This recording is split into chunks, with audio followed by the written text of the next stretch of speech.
Hi, I'm Kelly and welcome to Kapowski Reads, and I feel like I have reached the end of an era because I have finally completed AliSmith's seasonal quartet. This video has taken me, I cannot hold these 4 books on my lap. This video I started back in autumn last year. I have been, as I read the books, I was reading them in season, and I've been filming my review at the time. So I am going to pop in my reviews for autumn, winter and spring, and then I'm going to come back and tell you about summer and about the series as a whole. I just wanted to kind of explain why my hair goes from being long to longer to longest to short. Time.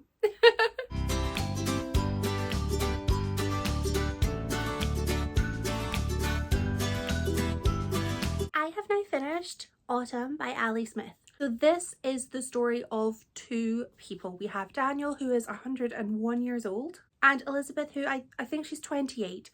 She was born in 1984, so this book came out 2016. So yeah, 28. And it is about basically their relationship. They were neighbours when Elizabeth was really young. So he basically became a free babysitter, really. But he was also one of the most inspirational characters in her life. And you can really see that come across in her chapters. This is told through dual perspective. So we have Daniel, and his passages are basically told through dream sequences, almost like memories, while he is receiving palliative care in a care home. And Elizabeth is also having some flashbacks, some memories of her earlier days with Daniel. And also we get to see her real life. This is all set against a backdrop of the Brexit vote. It takes place shortly after, and for me this is a really interesting period of time. I've never read any other books that I can think of that reference the Brexit vote and the world after it, and you know, local communities after the vote. So this was something that was really interesting for me, and I loved the characters in this book. I absolutely loved Daniel. He had lived a life.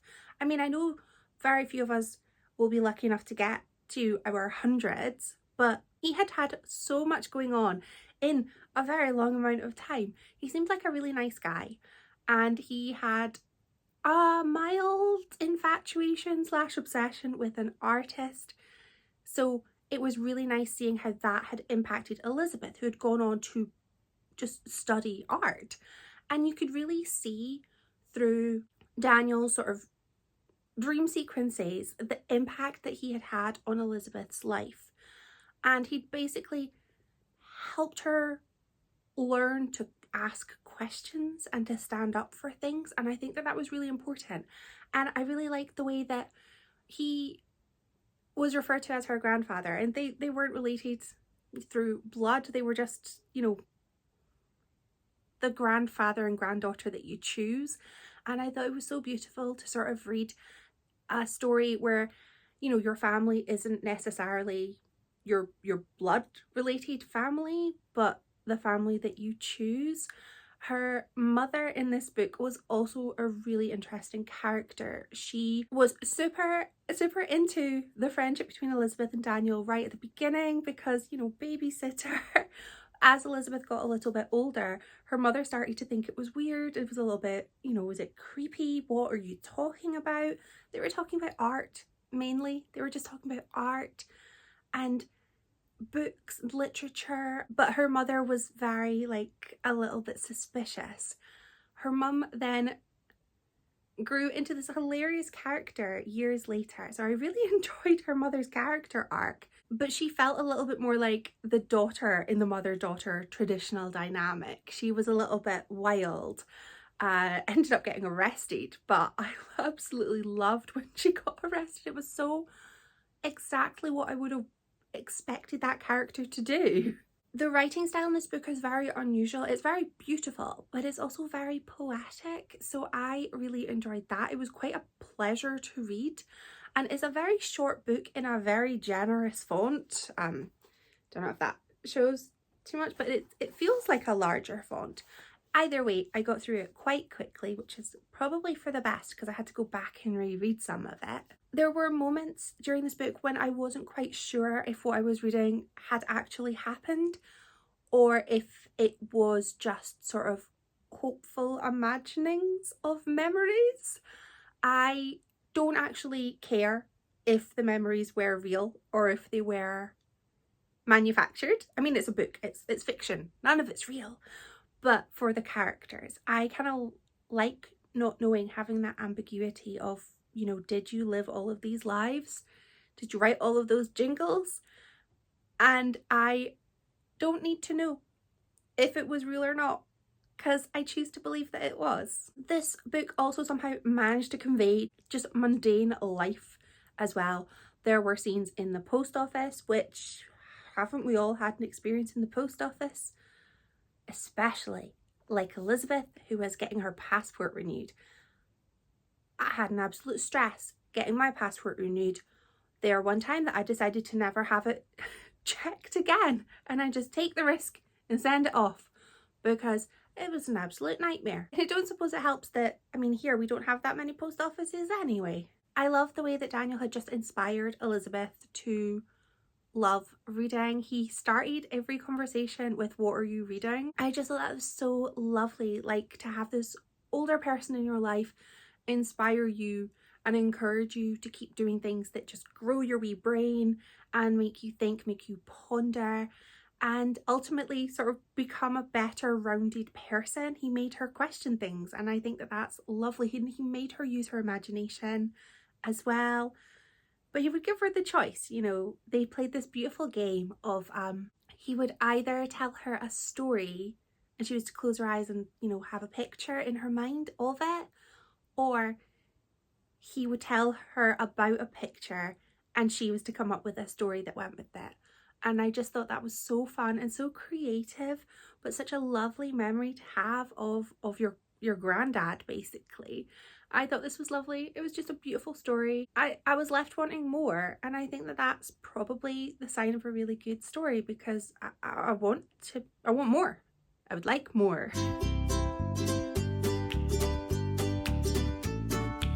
Winter by AliSmith. This is the second book in the seasonal Quartet, which I have been making my way through. I've been trying to read them in season, and I had a great time with this. I really enjoyed it. I tabbed precisely one time. I had planned to tab more, but here we are. I only tabbed one bit. But the bit I did tab, it spoke to me. Always stopping to speak to just any cat she'd seen in the street, in any street, here, there, in Greece on holiday, anywhere she sees a effing cat, getting down on her haunches and stretching her hand out like art's not there. Like the cat won't speak to him. Like the cat won't want to speak to him anyway, even if he is. Like the whole world has shifted to just her and some cat she doesn't even know, like she's the only person in the whole world with any animal magnetism. I felt seen. The crazy cat lady that will ignore people in favour of trying to pat a cat. I felt seen. I really liked this book, really enjoyed it. It takes place over Christmas and it surrounds Arthur, and he is going home to his mother, Sophia, to her house for Christmas. He's got a bit of a problem though, in that he is supposed to be bringing his girlfriend, Charlotte. But there is a slight issue in that he and Charlotte have broken up, and instead of him going, "I'll just tell my mum, you know, we've broken up," he decides to hire a stranger to pretend to be his girlfriend. So he hires Lux, and she shows up and pretends to be his girlfriend. This book was wonderful and like a wee bit whimsical. It is the second book in a series, but the series is more of a quartet in that every book kind of stands alone, and I think that there are some little nods to other books, but I feel like you could read this without having read any of the other books, and you would still have a great time. It did take the same format as Autumn did, in that it switches between flashbacks that expand on the situation where we are, and then it comes back to current day. And I really like that kind of timey-wimey, jumpy moments. I kind of find it disorienting, but in the best kind of way. This book opened with introductions to our main cast of Art and Sophia, and neither of them were overly likable. Sophia, very crotchety and opinionated and aggressive, but did remind me to book an appointment at the optometrist because she's having some eye problems. And then I thought, when did I last get my eyes checked? And then I realised it was 2020. I thought it was more recent, but turns out my more recent appointment had been cancelled and I did not reschedule it. So I've now booked an eye appointment. Fun fact. I really liked getting to know more about Sophia and her sister Iris. They were very opposite people, very opposing views, even from very young ages.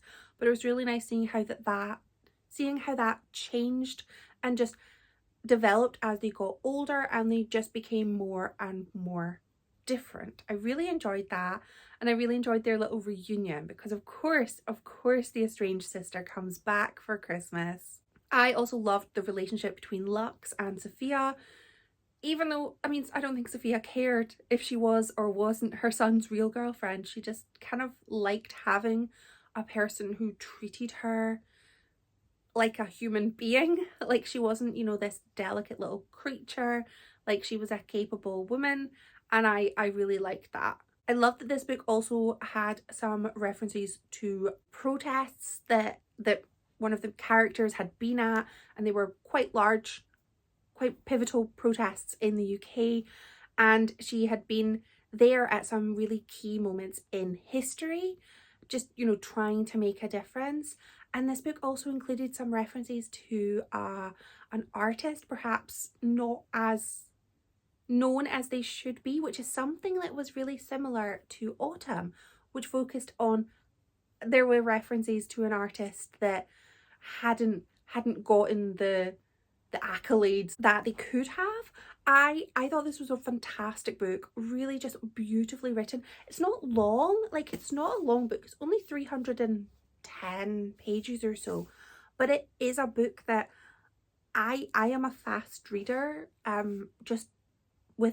That's just how I read, is I read really quickly, and this book forces me to read slowly and savor it. And that's, I think, what I love so much about this series, is that I find myself reading them slowly and just enjoying them without reading them at my normal pace and like missing things, which I feel in this kind of book I maybe would. I probably have missed loads of things, but I really enjoyed this, and I'm so excited to read Spring and Summer, which I don't know if they're, yeah, you can see the bottom of them right there. I will read them in their seasons. Very excited. Also finished reading Spring by AliSmith. This book has two main narratives. We have Richard, who is an elderly filmmaker. He has just lost his best friend in the whole world, and he's just sort of, he's not in a good place. He's feeling absolutely just lost and hops upon a train to the furthest place that he could find on the ticket option, which was Inverness in Scotland.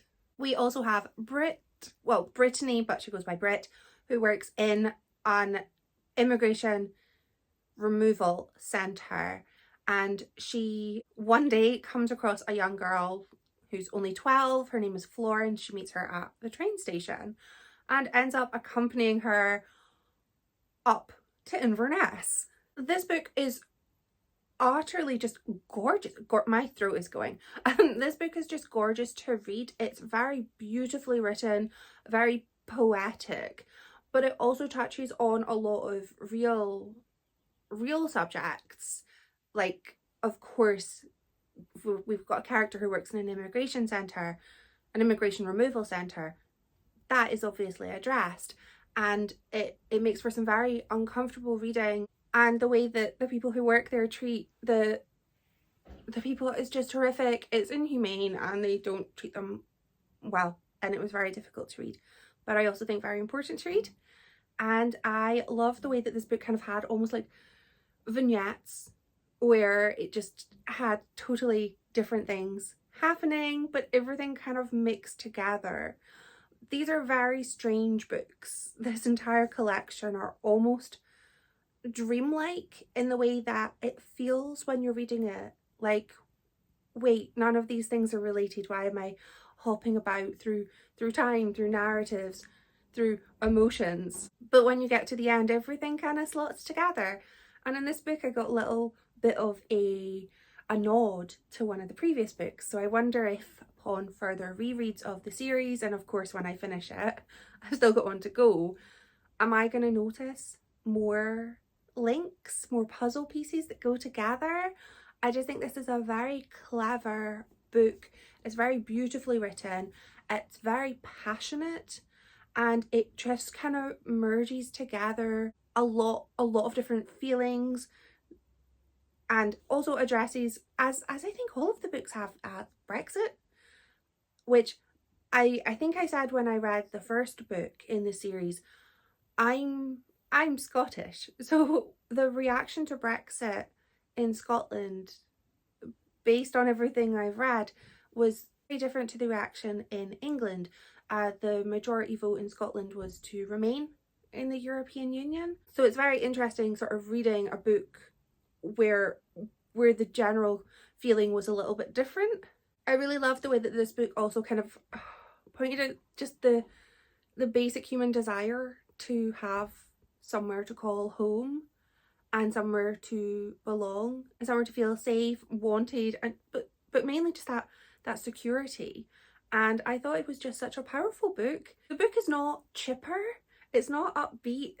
It's got some very heartbreaking moments, and a lot of things happen in this book that made me just sort of feel very, very sad.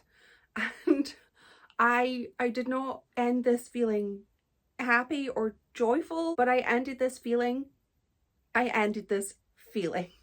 it wasn't, despite being like having those sad elements, I wasn't left feeling like down. I was still left feeling like maybe there was a little bit of hope left in the world. But it just made me realize that this series is so beloved, and I'm only 3/4 of the way through, and I agree that this series is so powerful. And just AliSmith's writing, it's amazing, it's gorgeous. If I were to tab this book, it would just become all tabs because it's gorgeous.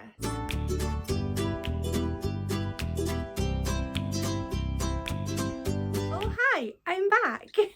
I finished Summer, and I actually had the fear reading this book that I wasn't going to like it, because I instantly hated the main character of Robert. He was our younger character. He was like one step away from like doing severe crimes and like hurting people. He didn't seem like a good person. And it took me a really long time to finish the first chapter of this book because I didn't like him, and I didn't care about him at all. And I know that's really harsh to say about like a child. It's a harsh thing to say about a child, but he's not real, so it's okay to not like him. When I got to part 2, that is when all of my love for this series just came swarming back. I feel very strongly that this book kind of existed to round off the series as a whole. We got to reunite with Art from Winter and Charlotte, and we got Daniel and Elizabeth from Autumn. There were some callbacks to Spring, and I just felt like this book made the collection a collection. It joined everything together. I have previously said that I think that the books work as a standalone, and I stand by that, but I feel like reading them in order and then finishing with this really complements the whole set. I feel like you would be giving yourself a disservice to not read them in order and finish with Summer, because this is the glue that binds them. I cried. First of all, I cried. But the basic gist of this is that we have two teenagers who, with their mother, go off with Art and Charlotte on a bit of an adventure. And we also have a lot more of lockdown, because this book includes COVID and sort of the feelings surrounding the lockdown that happened. I absolutely loved this collection. Basically, every book follows the same format, which is we have a younger character, we have an older character, and they are both linked somehow. It will vary, sometimes blood, sometimes not, and there will be flashbacks that flesh out the current day situation, really provide a little bit more growth and understanding of what is happening. There will be references to artists, some artists who are not well known.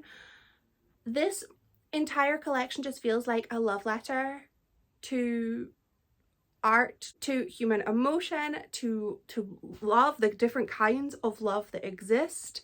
And I just cannot believe how clever this whole collection is. It made me think, it made me want to read it again, but I want to read it quicker. I don't want to read every book in season. I think that was the perfect way to introduce myself to this collection, but I want to be fully immersed in it. I want to see all of those little signs, those little callbacks, because I know I missed a whole lot of them, and I don't want to. I want to read this collection again, and I highly recommend it. If you are interested in doing some sort of like seasonal reading, these highly recommend, but I definitely suggest starting with Autumn, which is the first book in this collection, and it was intended to be the first book in this collection. But like, I'm not the boss of you. Read them in whatever order you want. Just, I think they're great, they're good fun, and they're just so wonderfully written. They're beautifully written. There's a reason AliSmith, famed author, very talented, very, very enjoyable. I have loved reading this seasonal Quartet. I've had the best time. Everyone who raves about it, you are correct. It is wonderful. And I'm going to finish now, because I think this vlog is going to be super long, and every time I try and upload a video that's long, my entire everything crashes, I cry. So let's not do that when it comes to a wonderful series. Let me know if you've read any of these books and what you thought of them. Thank you so much for watching.